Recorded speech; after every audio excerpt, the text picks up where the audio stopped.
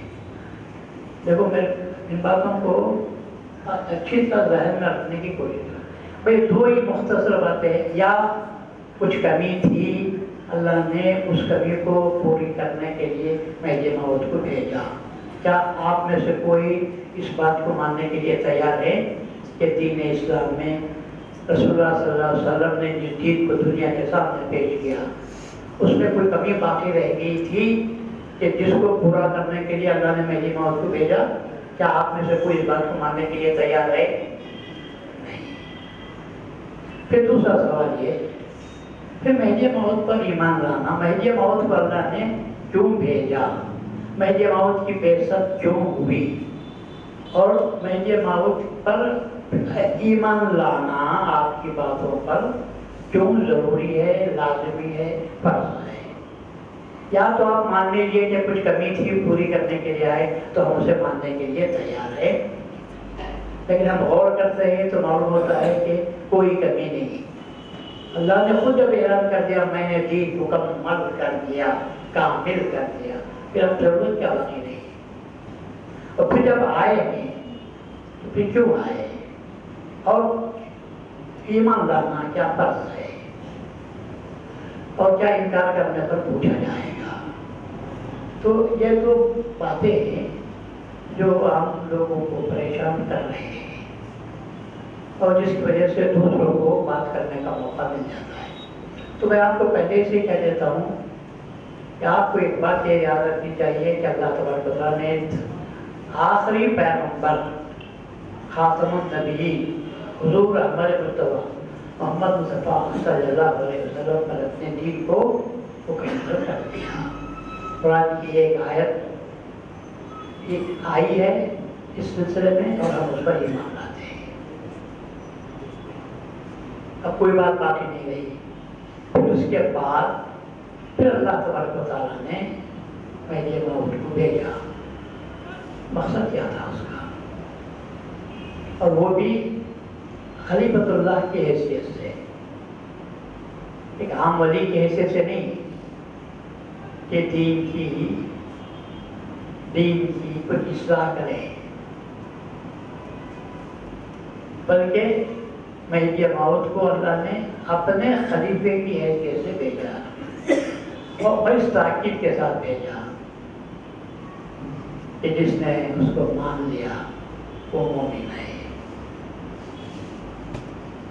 اور جس نے انکار کیا اس کے بارے میں پوچھو کہ اس کو دوزخ میں ڈالا جائے گا۔ یہ ساری باتیں آ چکی ہیں، تو اب مقام کیا ہے؟ تو معلوم ہوتا ہے کہ مقام اتنا اونچا، اتنا اہم ہے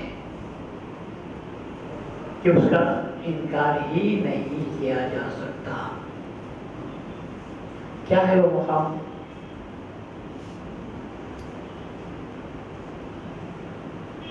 آپ پورے اس دین کی، اس پورے سلسلے کو، دین کی پوری زنجیر کو آپ اپنے سامنے رکھیں۔ 1,00,000 کئی ہزار پیغمبر آئے، بات ایک ہی تھی،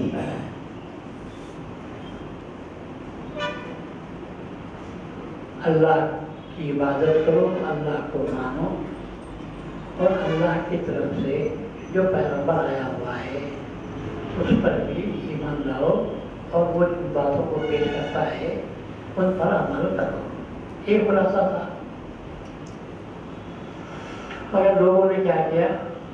ہر دور میں اس وقت کی امتوں نے تھوڑی دن کے لیے ماننے والوں نے کچھ باتوں کو مانا، اکثریت نے ان باتوں تمام پیغمبروں کا ہی انکار کر دیا۔ اللہ نے کہا تم انکار کرتے رہو، میں بھیجتا رہوں گا، میں تنگ آ کر ظالم قوم مانتی نہیں، میں خاموش بیٹھ جاؤں، ایسا نہیں، تم انکار کرتے رہو، میں ایک کے بعد دیگرے پیغمبروں کو بھیجتا رہوں گا۔ مسلسل اللہ نے بھیجا۔ پھر ایک وقت ایسا آیا کہ اللہ تبارک و تعالیٰ نے نبوت اور پیغمبری کے سلسلے کو ہمیشہ کے لیے ختم کر دیا، رسول اللہ صلی اللہ علیہ وسلم کے ذریعے خاتم النبیین بنا دیا رسول کو، اور اس دن کی جو پیغمبری چل رہی تھی اس کو ختم کر دیا، کیونکہ تمام باتوں کی انتہا اللہ نے رسول اللہ صلی اللہ علیہ وسلم کے ذریعے سے ایسے بھیج دی، اب اس کے بعد پھر کسی بات کو بھیجنے کا موقع ہی باقی نہیں رہا، نہ صرف بندگی کے لیے بلکہ زندگی کے لیے، کیونکہ دوسرے پیغمبروں کے پاس آپ جائیں گے تو کہیں آپ کو زندگی ملے گی، کبھی کہیں، اور بندگی تو اتنی تھی کہ اللہ کو مانو، رسول کو مانو، لیکن بندگی تو سب جگہ ملے گی، زندگی تمام پیغمبروں کے پاس نہیں ملتی۔ عیسیٰ کے پاس علیہ السلام، عیسیٰ علیہ السلام کے پاس جا کر آپ پوچھو کہ بھائی میاں بیوی کے تعلقات کیسے ہونے چاہیے، بچوں کی تربیت کیسی ہونی چاہیے، تو عیسیٰ علیہ السلام کیا بولیں گے کہ بھائی میں نہ شادی کی میں نے، نہ میرے بچے ہوئے، یہ بات مجھ سے مت پوچھو۔ حالانکہ پیغمبر اور ایسا پیغمبر جو مردوں کو زندہ کرتا ہے، لیکن جب زندگی کے معاملے میں آ کر زندگی کی گلیوں میں ہم گھستے ہیں اور اس کے بارے میں کچھ بات پوچھتے ہیں تو عیسیٰ علیہ السلام کہتے ہیں کہ نہیں صاحب، یہ گلیوں میں گیا بھی نہیں، میں گھسا بھی نہیں، اس لیے آپ میرے سے مت پوچھو۔ اور دوسرے پیغمبروں کے پاس جاؤ اور پوچھو صاحب یہ بادشاہ کے معاملات کیسے ہیں، تم کہیں گے میں فقیر، میں در در پھرتا رہا، جنگل پھٹکتا رہا، میں نے نہ کبھی تخت کو دیکھا نہ تاج کو دیکھا۔ تو وہ پوچھنا ہے تو داؤد علیہ السلام کے پاس جاؤ، سلیمان علیہ السلام کے پاس جاؤ، تو وہاں آپ کو بادشاہت کے گر کیا ہیں وہ آپ کو وہاں پر ملیں گے۔ میرے پاس ان باتوں کی کوئی تفصیل نہیں ہے، میں کہیں جانتا بھی نہیں، میں بھٹکتا رہا تھا، مجھے بھٹکائے لوگوں نے، مجھے اخراج کرتے رہے، میں جنگلوں کو بھٹکتا رہا۔ یہ بات آ رہی ہے تو پیغمبروں کے پاس آپ جاؤ تو کسی نہ کوئی پیغمبر کے پاس سے آپ کو کچھ نہ کچھ بات ملتی چلی جائے گی، مگر ایک کے پاس سب نہیں ملے گی۔ اور جب اللہ نے مختلف 1,00,000 پیغمبروں کے ذریعے سے زندگی اور بندگی کی مختلف شاخوں کو، بلکہ مختلف شاخوں کی مختلف پتیوں کو آپ کے سامنے بکھیر دیا، سمجھا دیا، تو پھر اللہ تعالیٰ نے حضور پرنور محمد مصطفیٰ صلی اللہ علیہ وسلم کو آخری پیغمبر بنا کر بھیجا۔ مطلب یہ تھا کہ تمہاری زندگی یا بندگی کا کوئی بھی مسئلہ کیوں نہ ہو، آ جاؤ ختموں میں تو آپ کو اس کا جواب مل جائے گا۔ تو اب ختم کیا تو کیوں ختم کیا؟ ارے کوئی چیز باقی رکھی نہیں تو اب اس سلسلے کو بنانے کا کیا مطلب ہے؟ ہر چیز میں نے مکمل آپ کے سامنے کر دی۔ کیا چیز ہے جو باقی رہ گئی تھی؟ ہر چیز میں نے جلوت کی باتوں کو بھی بیان کر دیا، خلوت کی باتوں کو بھی بیان کر دیا۔ اب کیا باقی رہ گا آپ کے سامنے؟ کوئی چیز باقی نہیں۔ تو کہا کہ خاتم النبیین، ہم نے نبوت کو ختم کر دیا، خاتم النبیین بنا دیا۔ مگر وہ دنیا ہی کیا، وہ امت ہی کیا، وہ مخلوق ہی کیا، سب کے سب ہار مان لیے، مگر دنیا